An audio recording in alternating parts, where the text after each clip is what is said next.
Everything to know about movement. In the HUD, there is a blue stamina meter with 3 stamina. Stamina is required to perform certain moves. Stamina is recovered over time or refilled with a parry. Here are the movement options. Walking lets you walk. Jumping lets you jump upwards. Moving towards a wall while in the air lets you cling to it, temporarily slowing your fall. While jumping near a wall, you can do a wall jump going higher and pushing yourself away from it. You can do 3 wall jumps before needing to touch the ground. You can jump off of an enemy with a very forgiving hitbox.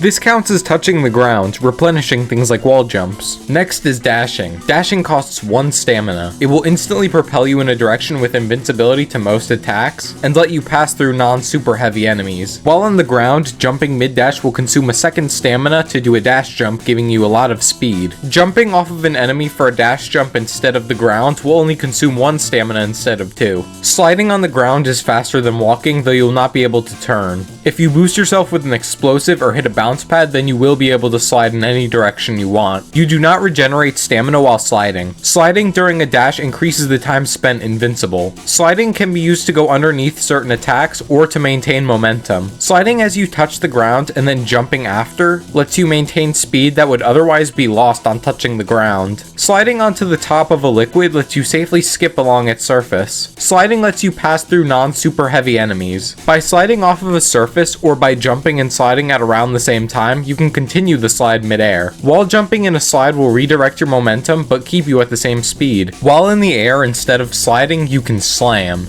This makes you plummet downwards at high speed. Sliding after hitting the ground can redirect your momentum forward. Slamming directly into an enemy usually does 2 damage. Hitting an enemy with a slam mid-air will launch them downwards. Holding the slam from the start until after hitting the ground will create a small shockwave of upwards knockback. The strength depending on the time spent in the slam. A slam bounce is when you jump after slamming into the ground for a little extra height. The enemy's step can be combined with the slam bounce by timing a jump, or by holding jump you can get a very small bounce letting you repeatedly slam into an enemy. By wall jumping during a slam or by using the Whiplash, you can gain a large amount of momentum stored into the slam. For the usual wall jump slam storage, you will move like you're in a normal wall jump until hitting the ground. And when in the Whiplash, you will slam downwards immediately after the whip is detached. This can be used for higher jumps, faster slide jumps, or shockwaves that can send an enemy into the stratosphere. A super slide jump is when you jump 1 to 3 frames after you stop sliding, giving you extra speed, with earlier frames giving more speed. By spraying gasoline on the ground, it will remove the friction from the surface. By detonating explosives near yourself, you can use the knockback as a boost. This could be doing a core nuke in the air for huge speed, or just dropping a core while sliding. Or you can do rocket jumps to not take any damage. By landing on top of a rocket, you can start riding it. This lets you completely control it until it runs out of power, and each rocket you ride without touching the ground starts with a little less power. Finally, the Whiplash lets you pull yourself to enemies that are at least medium weight. You can either use the Whiplash a second time or jump to cancel the pull.